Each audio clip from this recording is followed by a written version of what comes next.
Este programa é livre para todos os públicos.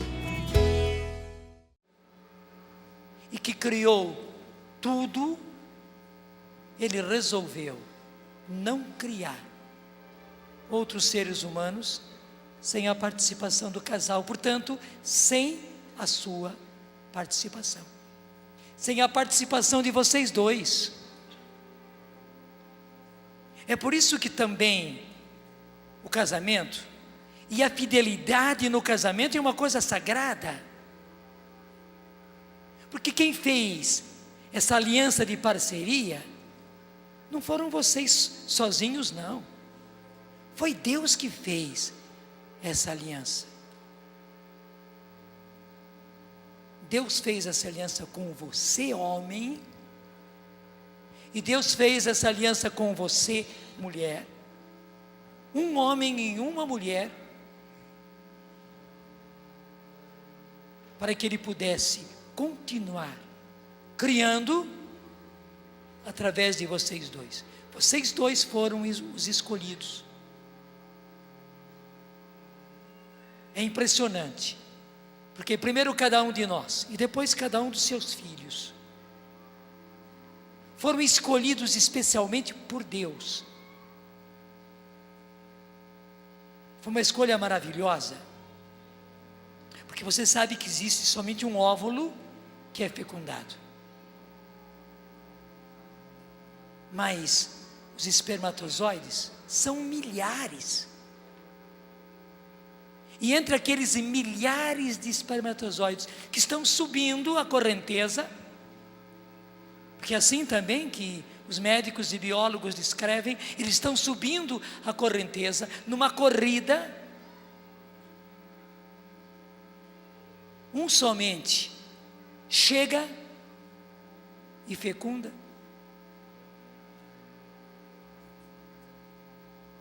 E cada um de nós é o que é, porque foi aquele espermatozoide, foi aquela célula, e não as outras milhares que fecundaram, senão não seríamos nós. Nem é que seria diferente, não seríamos nós. Mesma coisa cada um dos seus filhos. Nós fomos escolhidos pessoalmente por Deus. Deus queria alguém como você na face da terra. Deus queria alguém único como aquele seu filho, como aquela sua filha que você conhece bem, que tem um nome que você certamente sabe, em que hora nasceu, etc, etc. Por mais decepção que Ele dê a você,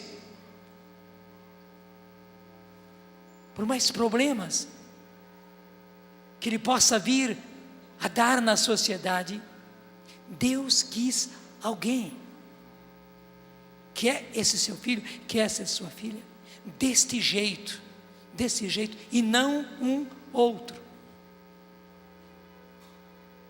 E claro, para que esse seu filho, essa sua filha, e cada um deles fosse assim, só podia ser através de você e de você, marido e mulher, vocês dois.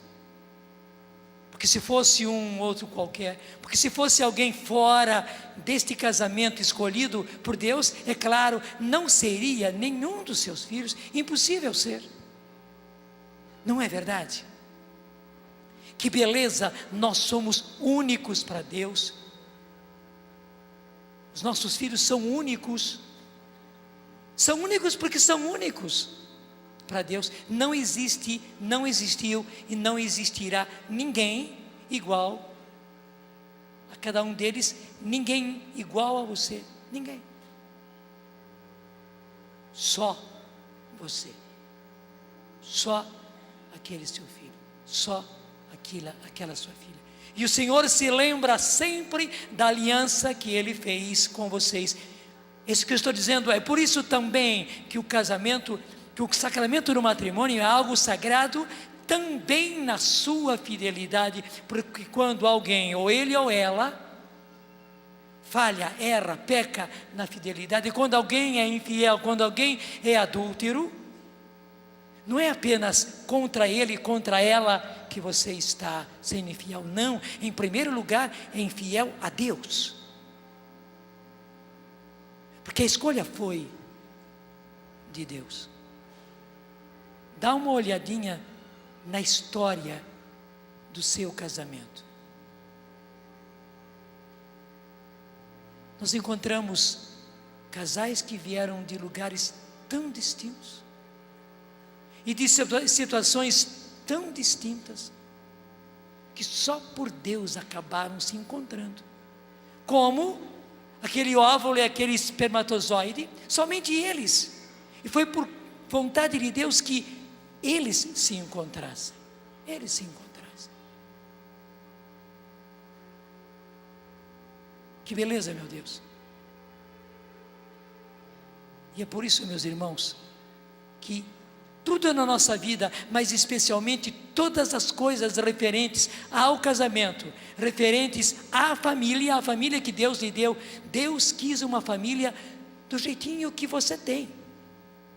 Quer sua família em relação a seu pai, sua mãe, seus irmãos, como também a família que você teve a graça de constituir. Deus quis uma família assim, com todas as falhas possíveis da sua família. Porque são todas criaturas humanas e nós estamos aí ao léu das vicissitudes humanas. E nós estamos aí também ao léu dos nossos erros e dos erros dos outros. É por isso que muitos desencontros acontecem nas nossas famílias. E é impossível. Não é que nós queiramos que seja assim, e nem é que Deus quisesse que fosse assim, mas é impossível encontrar uma família que não tenha problemas. Seria até desumano. Mas aí que está. Nós estamos acostumadíssimos a ficar olhando só para os erros, para as falhas, para os problemas, para as dificuldades das nossas famílias, para as dificuldades do seu casamento, e não olhamos todo o outro lado. Deus quis uma família desse jeito. Ele quis inclusive toda a superação. Porque também uma coisa bonita é a seguinte: por causa dos defeitos e falhas e erros da pessoa com quem Deus casou você, é que você também vai se afiando. Eu gosto de dizer que marido e mulher são como aquelas duas facas do açougueiro, que o açougueiro, para estar com a faca sempre afiada, ele vive amolando a faca. E interessante, existe aquela pedra de amolar, mas o açougueiro é viciado em amolar uma faca na outra. Como meu pai, que não era açougueiro, mas gostava de cortar carne, matava porco em casa, etc. Ele gostava demais de ficar amolando as facas uma na outra. É assim no casamento, verdade ou não é? Você vai ficando afiado, afiada, também por causa dos erros, falhas, pecados, defeitos da pessoa com quem você se casou. Verdade ou não é? Também por causa dos defeitos dos nossos filhos, das falhas dos nossos filhos. Nós pais, então me deixa agora incluir, porque se eu não tenho filhos biológicos, eu tenho muitos filhos espirituais. E assim como os filhos em casa dão trabalho, também os filhos da comunidade dão trabalho, e dão dor de cabeça, e dão preocupação. É igual. Mas que interessante, nós somos desbastados, as nossas arestas vão saindo, também por causa dos erros, falhas, pecados, defeitos dos nossos filhos. Por exemplo, muito do nosso egoísmo e muito da nossa vaidade vai por água abaixo, até por causa dos erros dos nossos filhos. Verdade ou não é? Começa por aí. Você que talvez fosse uma pessoa preguiçosa, dorminhoca, boa vida, mas por causa do seu filho e sua filha, que nasce, que chora de noite, que tem dor de barriga, que tem doencinha de cá, doencinha de lá, porque a doença pega a criança na hora que a gente menos espera, não é? E chora de noite e fica doente. Graças a Deus, o nosso egoísmo vai ralo abaixo, porque a gente é obrigado, e quando eu digo obrigado, até mesmo por um instinto paterno, materno, por um instinto de amor, a gente deixa o próprio egoísmo, deixa o próprio comodismo. Se não fosse seu filho e sua filha ter esses problemas, você continuaria um eterno comodista, uma eterna egoísta, continuaria. Mas que beleza, nós somos afiados, amolados. É porque quando a gente amola, amola nos dois sentidos, né? Os filhos nos amolam. E se o marido amola a esposa, se a esposa amola o marido, os nossos filhos nos amolam muito, mas porque amamos, então nos dispomos a suportar e a superar as amolações e as enfrentamos. Nós somos os maiores amolados, verdade ou não é? E agora nos dois sentidos ficamos amoladinhos, afiadinhos. E aí você pode multiplicar todos os exemplos, onde você vai ver que até os apertos que acontecem em casa, apertos econômicos, apertos de saúde, situações difíceis que a gente enfrenta, vergonhas que a gente passa, né? Porque se envergonha por causa do marido, por causa da mulher, aquele marido que bebe, aquele marido bruto, aquele marido autoritário, aquele marido que fala demais, mas também aquela mulher nervosa, neurótica, aquela mulher ultra vaidosa, aquela mulher faladeira, aquela mulher incontrolada e incontrolável, acaba fazendo você passar vergonha. Um passa vergonha, outro passa vergonha. Mas com isso a nossa vaidade vai indo embora, vai quebrando, vai esfacelando, vai sumindo a nossa vaidade, o nosso orgulho. Também os nossos filhos muitas vezes nos envergonham, e como eles nos envergonham às vezes. Quer com coisas pequenas, coisas de criança, e a vergonha quem passa somos nós, e quer por coisas graves, que os nossos filhos acabam fazendo. Os envergonhados somos nossos pais, e com isso o nosso orgulho, a nossa vaidade, a nossa autossuficiência vai embora, não é verdade? Que bom que vai indo embora. Até eu diria, você vai entender o que eu vou dizer, que os nossos filhos tivessem mais defeitos, que os nossos filhos cometessem mais erros, para nós ficarmos mais amolados, mais afiados, mais libertados, mais transformados, e fôssemos mais aquilo que Deus quer ser, fôssemos mais gente, justamente por causa dos problemas que nós enfrentamos. O Senhor se lembra sempre da aliança. Ele se lembra sempre da aliança que Ele fez conosco. E por isso, aí eu chego ao principal. A vida de família, a vida de casamento só pode ser uma vida de fé. Eu me recordo muito bem que papai foi sempre um homem muito bom, muito honesto, muito trabalhador. Mas papai não era um homem de frequentar as coisas da igreja, não era. Não era por causa da vida difícil que ele passou. Ele com 9 anos já foi para a mata trabalhar com meu avô. Ele mal terminou o 2º ano de grupo. Com 9 anos já estava trabalhando na mata. Então, com tudo isso, ele não tinha prática religiosa. Mas que beleza! Eu cheguei no seminário no sábado, no domingo, dia seguinte, vou ver a primeira missa, porque no seminário era assim, 7 horas da manhã, nos domingos havia a primeira missa, depois a gente ia tomar café e tal, dava uma pausa, 9 horas tinha a missa solene, cantada, muito bonita e tal. E quando eu vejo Meu pai, que nunca ia à igreja, não foi na minha primeira comunhão. Eu não estranhei, porque ele não ia à igreja. Por que ele iria na minha primeira comunhão? Claro que eu gostaria muito que meu pai fosse, mas também não estranhei. Meu pai, que nunca ia na igreja, e portanto também ele era coerente, ele não comungava. Naquela segunda missa, a missa solene, ele foi comungar.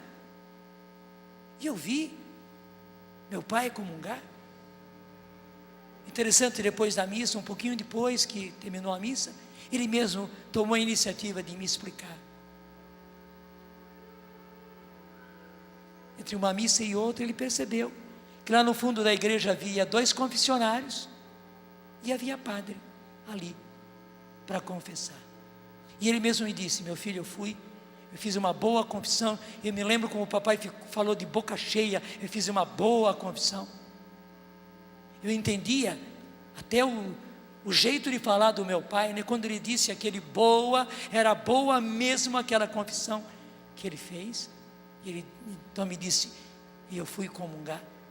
E que bonito, aquela foi a confissão que ele fez, aquela foi a comunhão que ele fez, primeira entre muitas outras, porque graças a Deus nunca mais ele deixou de ir à igreja, de confessar, de comungar. E aliás, era ele que puxava a família inteira. Daí para frente, ele que puxava. Até papai, que era grande, era forte, todo o jeito dele, era ele que puxava toda a nossa família. Eu fui cedo para o seminário, eu acabei de contar que ele mudou assim no dia que entrei para o seminário. Mas meu irmão, que era menino ainda, as minhas irmãs que vieram depois, todos foram puxados pelo meu pai. Até a minha mãe era puxada pelo meu pai, graças a Deus, e se tornou um homem de fé, tanto quanto minha mãe era uma mulher de fé. Eu dou graças a Deus por isso. Eu preciso dizer, as nossas famílias, o seu casamento, qualquer família, só pode viver pela fé. E aí que bonito, do jeitinho do nosso pai Abraão, o nosso pai na fé. A primeira leitura de hoje, tanto quanto a primeira leitura de ontem, é toda sobre Abraão. Na leitura de hoje, meu Deus, que beleza! Em verdade, está escrito: eu te constituí pai de muitas nações, e foi. E está sendo pai de muitas nações. Nosso pai, portanto, diante dos olhos daquele em quem ele acreditou, o Deus que dá vida aos mortos e chama à existência as coisas que estão no nada. Já eu explico esta frase importantíssima, porque continua a palavra de Deus. É carta aos Romanos capítulo 4, estou agora entrando no versículo 18. Esperando contra toda a esperança, Abraão teve fé e se tornou pai de muitas nações. Segundo o que lhe fora dito, assim será a tua descendência. Aí parou a leitura de hoje, mas eu vou aproveitar e vou continuar, porque é tão lindo. Versículo 19, ele não vacilou na fé, embora reconhecendo o seu próprio corpo sem vigor, pois tinha quase 100 anos, e o seio de Sara igualmente amortecido. Ante a promessa de Deus, ele não vacilou, não desconfiou, mas conservou-se forte na fé e deu glória a Deus. Estava plenamente convencido de que Deus era poderoso para cumprir o que prometera. Eis porque a sua fé lhe foi contada como justiça. Que beleza, gente! E você conhece muito bem. Eu vou recordar um pouquinho tudo aquilo que aconteceu com Abraão. Abraão foi tirado de Ur, a terra dele, lá na Caldeia, bem longe de onde depois ele foi viver, aquela região que hoje é Israel, Palestina. Ele morava lá em Ur, bem longe. Deus o tirou de lá e fez de propósito porque ele queria formar um povo a partir de Abraão, um povo separado da idolatria. Ele vivia no meio de um povo pagão, de um povo idólatra, mas Deus o tirou de lá e trouxe para uma terra que era habitada, e aquela terra tinha dono. Abraão não tinha nada ali, não tinha nada, mas Deus o trouxe, dizendo a ele que lhe daria uma terra e lhe daria uma grande descendência. E Deus vai repetindo esta promessa. Só que Abraão ficava se perguntando: mas meu Deus do céu, onde é que está a terra? Eu chego aqui, todo mundo tem a sua terra já, cada um é dono do seu pedaço de terra, e eu não tenho nada. Como é que eu vou ser dono dessa terra? E mais ainda, Deus dizia: você não vai ser dono apenas de um pedacinho de terra, não, você vai ser dono de toda essa terra. E Deus foi treinando Abraão a confiar, a confiar. Ele não tinha ainda, mas Deus foi treinando Abraão a que acreditasse naquilo que ele não tinha ainda, porque a gente queria acreditar quando tem a coisa na mão, mas só que não, ele não tinha ainda, e Deus já queria treiná-lo na fé, que ele acreditasse que haveria de ter. Deus, por exemplo, levava a um lugar de onde ela estava, toda a região, e Deus dizia para ele: eu te darei toda essa terra. Olha, Abraão, olha, abre o seu olhar, até onde os seus olhos podem chegar, eu te darei toda esta terra. E deu, só que não deu logo não. Gente, passaram-se 400 anos para que a descendência de Abraão, como diz aqui, tivesse a posse daquela terra, e aquela tornou-se a terra de Israel. Mas veja bem, demorou 40 anos, e como a gente desanima tão depressa, meu Deus do céu. Deus levava Abraão para uma noite estrelada, e que bonito que é, né? Deus até poético dizia: Abraão, olha, contempla. Foi tão bom aquilo que o padre Léo falou a respeito de contemplar, hoje cedo. Contempla. Inclusive ele estava ali num templo, aquele templo maravilhoso do céu estrelado, e o céu naquela terra é lindo, gente. É lindo porque é uma terra semidesértica, então não há nuvens,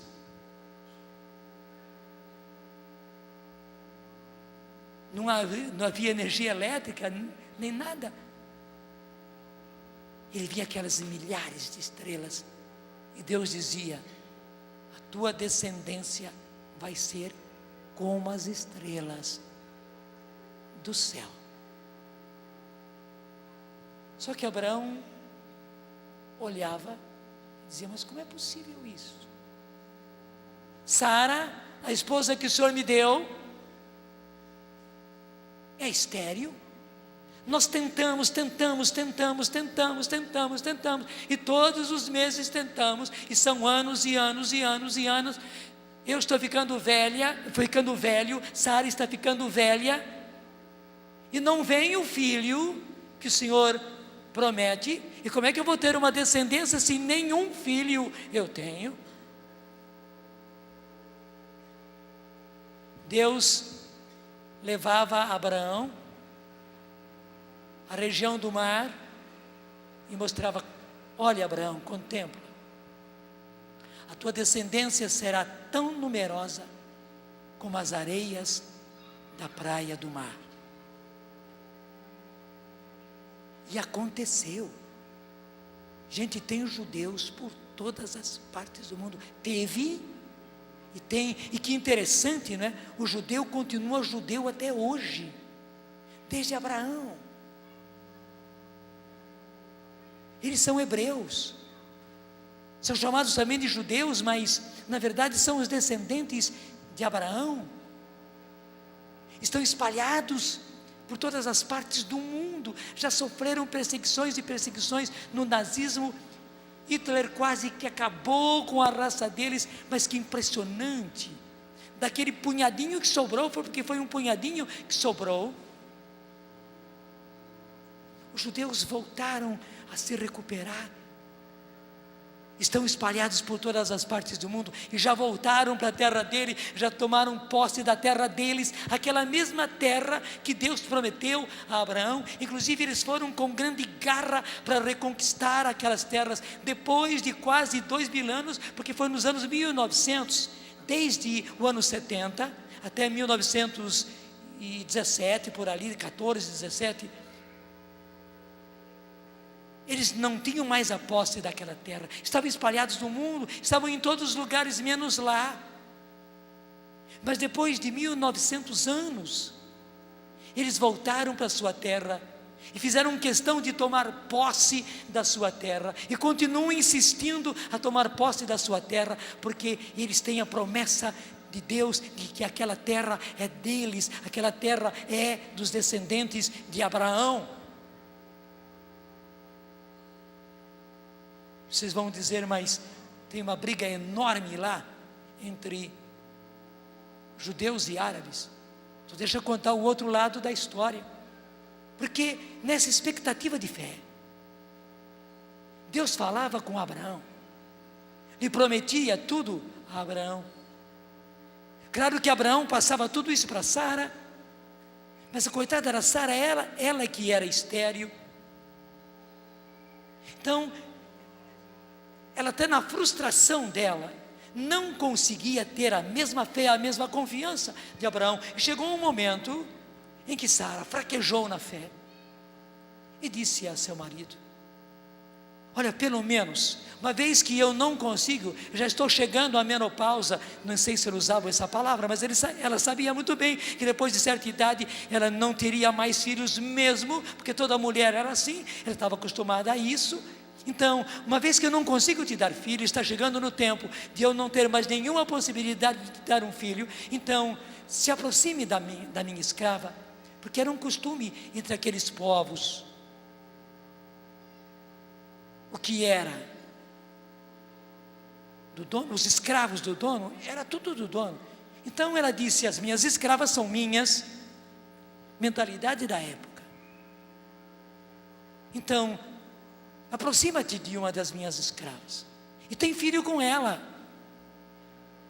Assim, eu vou te dar um filho através de uma escrava. Mas claro, não era isso que Deus queria de jeito nenhum. E o pior é que Abraão, assim como aconteceu com Eva e Adão foi atrás daquilo que Eva lhe insinuou, também Abraão fraquejou naquele momento e foi naquilo que Sara estava lhe dizendo. Se aproximou de Agar. Agar era fecunda, rapidamente Agar ficou grávida e lhe deu um filho, Ismael. Meu Deus do céu, que problema! Já durante a gravidez, é claro que Agar, desculpe a expressão, tirava o maior sarro da sua senhora, porque ela estava grávida, morena, bonita, e se exibindo diante da sua senhora, e Sara não aguentou. E até fez com que Abraão expulsasse a ela, grávida ainda. E depois que Agar voltou com o filho, e o filho foi crescendo, uma segunda vez, Sara brigou com Agar, maior escândalo, mandou embora e envolveu Abraão, dizendo: manda embora essa escrava e o seu filho. E Agar foi. Mas, embora fruto de um erro, de uma falta de fé, Deus é Deus. Era um filho, Deus havia acolhido e vai socorrer Agar e vai socorrer Ismael no deserto. E de Agar cresce Ismael, crescem os ismaelitas, que são os árabes. São irmãos. hebreus e árabes são irmãos quanto Abraão. Não é filho da mesma mulher, mas são filhos do mesmo pai, Abraão. E é por isso que eles vivem brigando, porque os dois são donos daquela terra.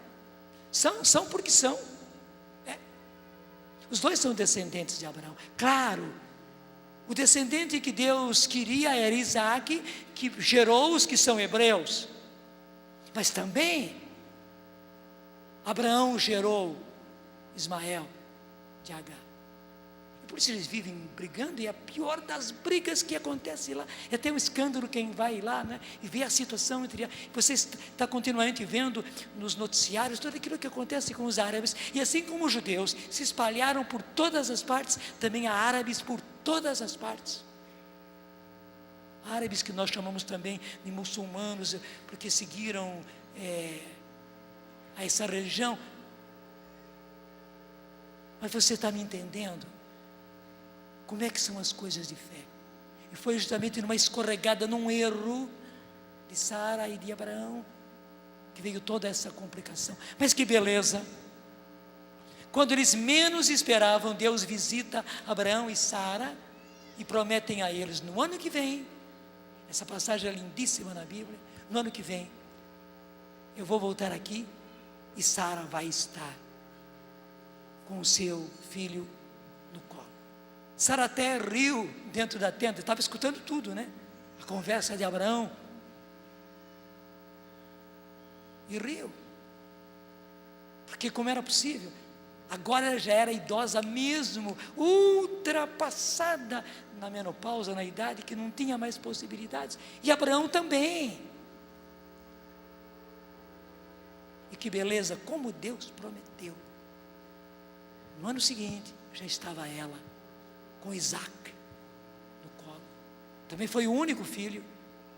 E de Isaac vieram todos os filhos de Abraão. Deus cumpriu a sua promessa, até mesmo de uma mulher estéril. E agora que terrível aconteceu. Quando Isaac já estava menininho, chegando aos 12 anos, e aos 12 anos, entre eles, ele assumia a maturidade religiosa. Deus vem outra vez e diz para Abraão: vai ao alto do monte Moriá, que é lá em Jerusalém, e sacrifica a mim o teu filho. Para nós é uma coisa estranhíssima, para Abraão também. Mas Deus me dá um filho. Na impossibilidade, como diz aqui, ele esperou contra toda esperança. Sem ter mais possibilidade, Deus acaba lhe dando um filho. Quando o filho está chegando aos 12 anos, daqui a pouco ia entrar na puberdade, e depois ele ia realmente conseguir, né, se casar e ter filhos, e daria uma posteridade a Abraão, como Deus havia prometido, e Deus manda sacrificar o seu filho. Primeira dificuldade, mas como sacrificar? Deus está pedindo um sacrifício humano. Na verdade, Deus estava pondo Abraão à prova. Os povos vizinhos também tinham sacrifícios humanos. Deus não queria, na verdade, que Abraão sacrificasse o seu filho. Não, e Deus não precisava disso, mas Deus precisava provar a fé de Abraão. E é tão bonito. Ele pega o filho, pega todo o necessário, a lenha, a faca, aquela pedra para friccionar, para produzir fogo, e sobe no monte Moriá. E o menino, muito esperto no caminho, vai dizer para o pai: pai, está tudo aqui, a lenha, as pedras para fazer fogo, até mesmo a faca, o cutelo para matar a vítima. Mas onde está o cordeiro? Coitado de Abraão, que facada no seu coração. Mas Abraão se supera, ele puxa lá de dentro a sua fé e diz: Deus proverá. Foi por isso que nós escolhemos essa expressão Deus proverá, e usamos demais na Canção Nova. Usamos demais não, quer dizer, usamos o tanto quanto é necessário, porque ele teve que tirar de dentro do coração. Ele estava subindo o morro para sacrificar o seu filho, mas ele tira de dentro do coração. Onde é que está o cordeiro? Deus proverá. E que bom que ele disse essa palavra, porque depois eles chegam lá, Abraão com pedras faz o altar, e seu filho ajuda. Abraão faz a fogueira com a lenha, prontinha para botar fogo. Depois ele pega o seu filho. Daí Isaac, que era muito esperto, já tinha entendido tudo, colocou Isaac em cima da pedra e em cima daquela lenha em formato de fogueira, e já estava com a faca na mão para matá-lo, sacrificando-o para Deus. Quando o anjo do Senhor se apresenta e diz: não, Abraão, basta, já provaste a Deus que tu acreditas, que tu tens fé. Imagine o susto,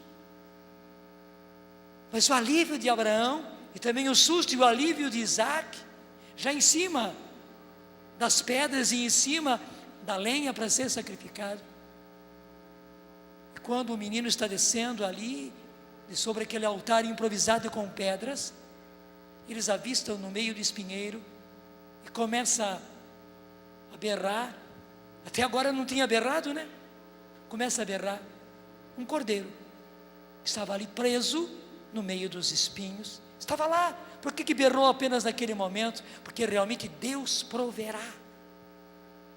E veja, gente, com isso, todas as promessas de Deus se realizaram para Abraão. Aquela terra, depois de 400 anos, foi a terra dele, e agora tem sido a terra deles, mesmo eles brigando, mas é a terra deles, de árabes ou de hebreus, é a terra deles, é de filhos de Abraão. E eles estão espalhados, hebreus e árabes, em todo o mundo, em todo o mundo.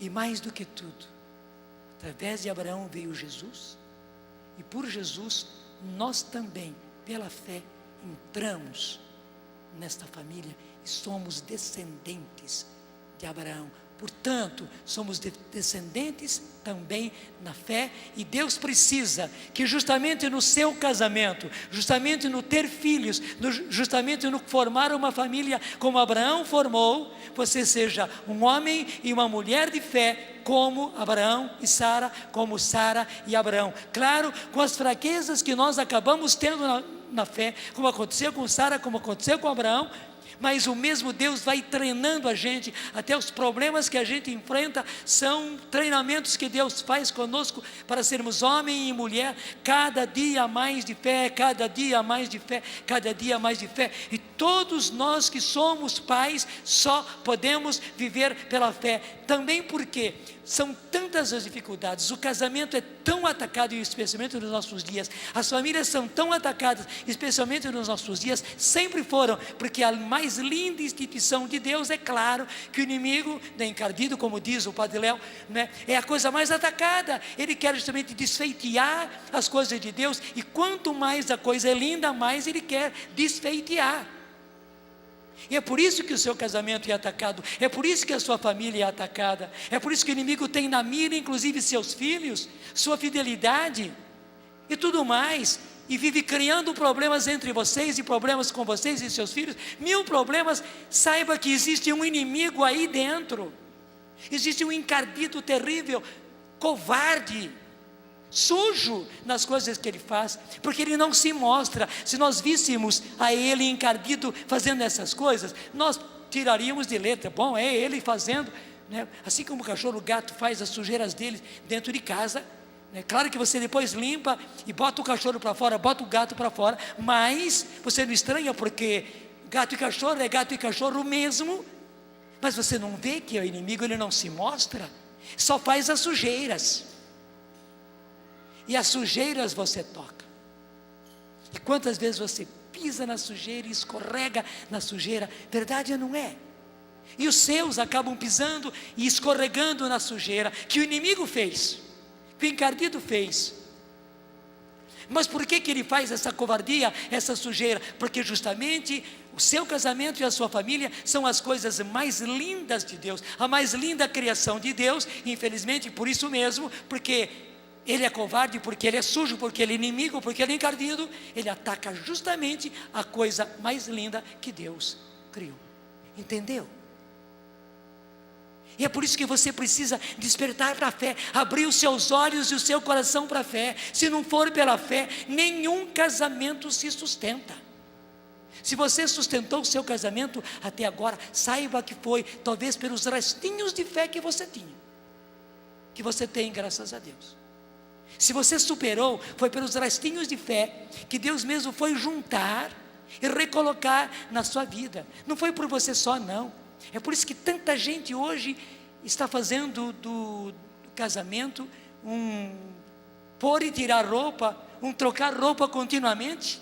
Verdade ou não é? E temos os piores exemplos, aqueles que aparecem na mídia, aqueles que estão nos meios de comunicação, estão no 3º, 4º, 5º casamento. Até estranho. E as perguntas perguntam: você é casado com a mesma mulher? Mas é claro. Você é casado com o mesmo homem? Mas é claro. Mas estranham, porque virou moda.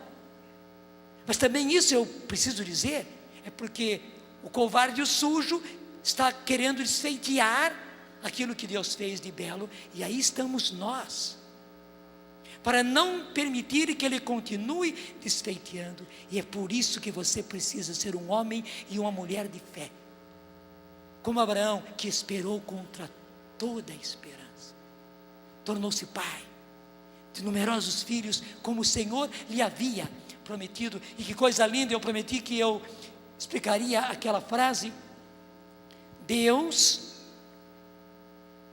que dá vida aos mortos e chama a existência as coisas que ainda estão no nada. Assim como Deus, no começo, tudo estava no nada, né? Nada é nada. E Deus tirou do nada todas as coisas. Ele dizia, e a luz se fez, e os astros se fizeram, terra e mar se separaram, e as plantas vieram, e os animais vieram, e as aves vieram, e os peixes vieram. E Deus fez o homem, e Deus fez a mulher, e viu que não era bom o homem ficar só. Ele foi tirando tudo isso do nada. E Ele continua fazendo assim. Você não vê ainda, porque na verdade ainda não existe, ainda não chegou, ainda não aconteceu. Mas é que está, como Deus treinou Abraão, Ele treina a gente.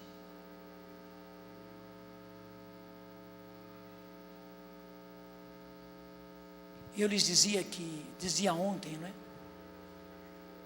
Que a minha mãe, quando fomos ver, a primeira vez a nossa casa em Queluz, nossa primeira casa de encontros, nós não tínhamos nenhuma possibilidade de construir uma casa, e construímos uma casa de encontros, onde podíamos ter 80 jovens fazendo o encontro, mais os dirigentes, mais a cozinha, eram 120, 140 pessoas. Essa casa existe ainda, é a nossa casa-mãe, lá em Queluz. Estava apenas no alicerce.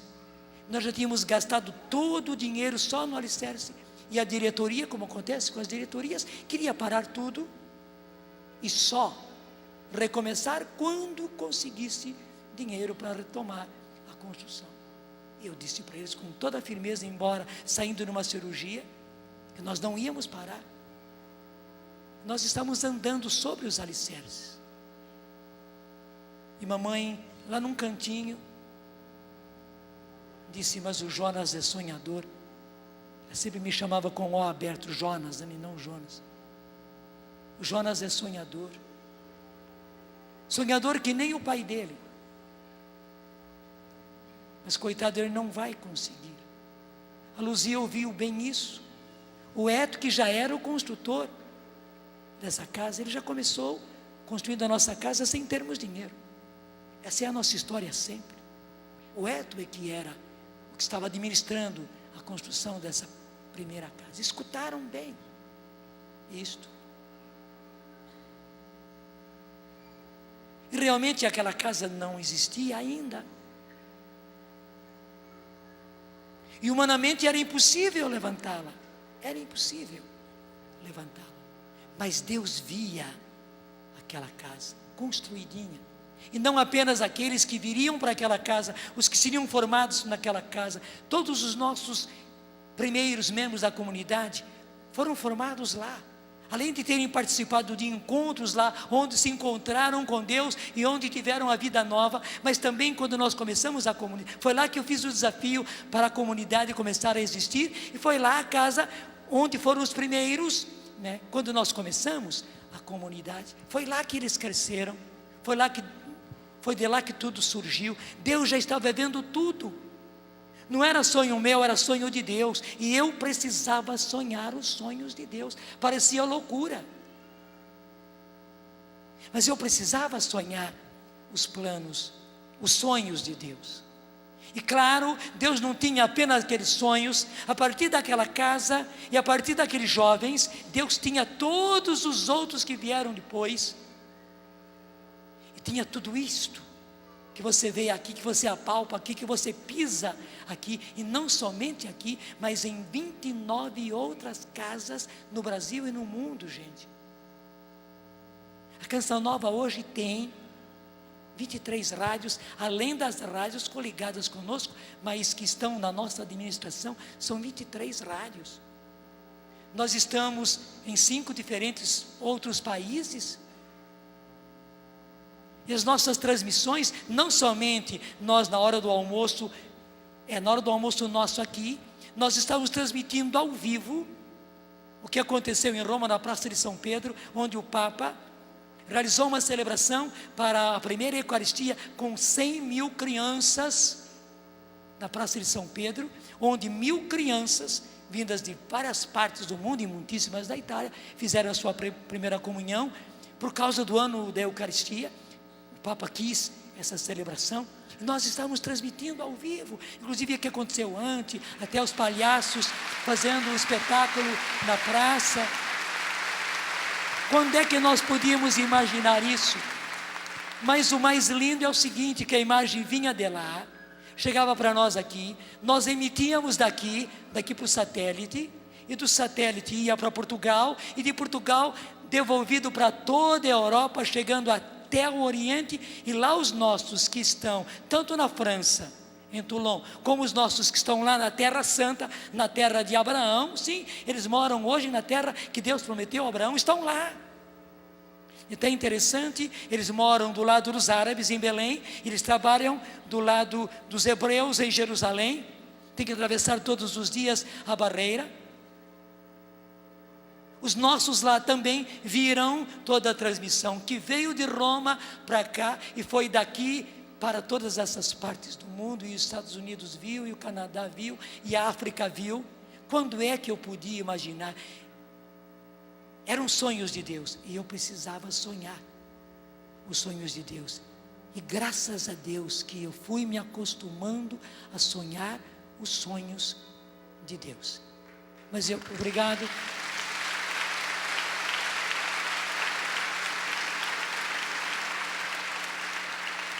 E por isso agora você toca, né? Você até pisa, você está até sentado, as suas poupanças, né, estão, no sonho de Deus concretizado. Porque, gente, nós para termos 100 cadeiras na casa de encontros, porque o Eto foi sempre arrojado. Nós fizemos a casa, em 6 meses, na Canção Nova, tudo é muito rápido. Não é que a gente queira, não é que somos apressadinhos, não, é que a gente quer fazer as coisas devagar. Eu queria construir aquela casa de encontros devagar, mas Deus apressou. Depois de 6 meses a casa estava pronta. 6 meses depois nós fizemos lá o primeiro encontro de jovens. Foi justamente na festa de São João Batista, na cidade se festejava São João Batista, e nós estávamos no encontro. Mas chegou o dia do encontro, e nós não tínhamos conseguido ainda as cadeiras. Eu estava disposto a emprestar banquinhos, ou desses bancos, né? Esses bancos sem encosto, sem nada, para pôr na sala de palestras para os jovens terem um encontro.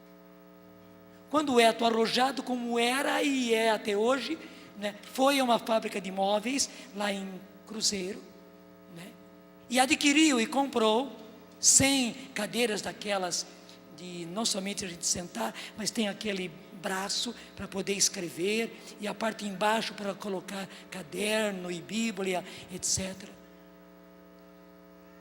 Quando eu vi, o caminhão estava lá despejando, e eu perguntando para ele: onde é que se arrumou isso aí? Ele está, eu fui lá, a fábrica de móveis e tal, e tal, e tal. E no fiado, né, como sempre, era por pagar ainda, era por pagar ainda. Claro, pagamos direitinho, como sempre fazemos. Você está tendo as descendentes daquelas cadeiras. Hoje, Branquinha, você está sentado nas descendentes daquelas cadeiras que nós não tínhamos. É assim, eu sonho e o Eto realiza. Eu sonho e o Eto concretiza. Claro, daí ele sonha também. E coitado, ele vai atrás dos meus sonhos, né? Eu acabo colocando o Eto em cada situação. Meu Deus do céu. Mas que bom que também nisso tudo você vê, né? Eu nem preciso explicar que homem de fé o Eto se tornou. Mas gente, é assim.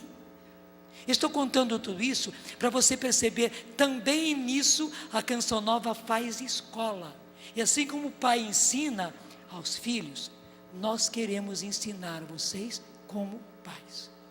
Nós não temos gabarito para ser pais de vocês, nem eu, nem o Eto, nem a Luzia, mas Deus tem cada uma, né? Fez de nós pais de vocês. Na fé nós somos, e temos essa responsabilidade, e queremos formar vocês também na fé, como Abraão formou o seu filho Isaque, e depois Esaú, Jacó, e cada um dos filhos deles formou uma geração de fé. Nós queremos, porque nós precisamos formar toda uma geração de homens e de mulheres de fé, não por capricho, mas principalmente porque hoje, ou nós somos homens e mulheres de fé, e os casamentos existem e sobrevivem, ou as nossas famílias permanecem e ultrapassam, ou então tudo vai explodir e implodir do jeito que o diabo gosta, e nós não queremos que aconteça assim, e é por isso que nós insistimos em formar homens e mulheres de fé. E eu nem posso mais falar, Senhor, eu só posso pedir que realmente o Senhor faça o que eu não sou capaz de fazer, mas eu sonho isso, Senhor, e o Senhor concretiza, que realmente esses teus filhos todos, que estão aqui, aqueles que nos veem, Senhor, eu posso dizer hoje, em todas as partes do mundo, sejam verdadeiramente homens e mulheres de fé, e formem eles também famílias de fé. Sim, meu Senhor e meu Deus, a mim a graça é sonhar, e o Senhor é quem realiza, o Senhor é quem concretiza tudo isso. Como o Senhor concretizou tudo isso, concretiza, Senhor, e derrama agora o Teu Espírito Santo, porque é do Teu Espírito Santo que vem a fé, que remove montanhas, essa fé de Abraão, essa fé de Sara, essa fé de Isaac, essa fé de Jacó, essa fé de Jesus Cristo, essa fé de Maria, mãe de Jesus, nossa mãe. Senhor, derrama o Teu Espírito e faz deles, e faz delas, Senhor, homens e mulheres de fé. Amém. Cantemos. Meu Senhor e meu Deus. Vai ficando em pé. Meu Senhor e meu Deus. puxando no fundo do coração. Meu Senhor e meu Deus, eu creio, mas aumenta minha fé. Meu Senhor e meu Deus, meu Senhor e meu Deus, meu Senhor e meu Deus, eu creio, mas aumenta minha fé. Dá-me uma fé viva, dá-me uma fé viva. Sim, é isso que nós pedimos, Senhor. Uma Dá-me fé uma fé nova. nova, Senhor. Dá-me uma fé nova, traduzida na vida, traduzida na vida, testemunhada no amor pelos irmãos. Uma fé viva, dá-me uma fé viva, uma fé nova, dá-me uma fé nova, traduzida na vida, traduzida na vida, testemunhada no amor pelos irmãos.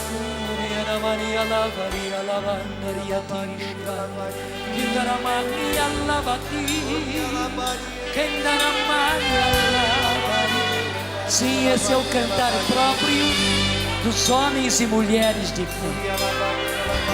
Mesmo você que nunca tinha cantado assim, solta a sua voz. É um cantarolar no Espírito. O conteúdo desta oração cantada é o próprio Espírito Santo quem coloca. Aí começa o nosso passo de fé. Nós cantarolamos, é tudo que nós podemos fazer, mas o Espírito que concretiza tudo, ele põe o conteúdo neste canto oracional. Senhor, nós queremos ser homens e mulheres de fé e começamos nos arriscando na fé, orando assim, cantando assim. Sim, Senhor, não somos tolos. Nós sonhamos como Abraão. Nós cantamos, Senhor, uma canção nova, a canção do Espírito, a canção do mundo novo, a canção dos homens e mulheres de fé, a canção da humanidade nova, Senhor, porque Tu estás fazendo novas todas as coisas e precisas da nossa fé, como precisaste da fé de Abraão para fazer novas todas as coisas. Faz novas, Senhor, todas as coisas, fazendo novos, Senhor, esses casamentos, fazendo novas essas famílias, fazendo novos esses maridos, fazendo novos essas esposas, fazendo os novos esses filhos, Senhor. Sim, faz novas todas as coisas, Senhor. Faz nova a fé, e com a fé a esperança, e com a fé e a esperança faz novo o amor, Senhor, e com o amor o carinho, a paciência, a bondade. Sim, Senhor, faz novas todas as coisas, a confiança, Senhor, nesses Teus filhos, para que tudo se renove pelo Teu Espírito. Dá-me uma fé viva,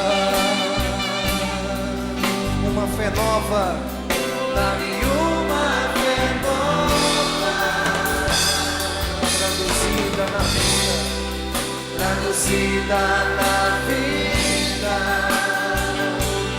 testemunhada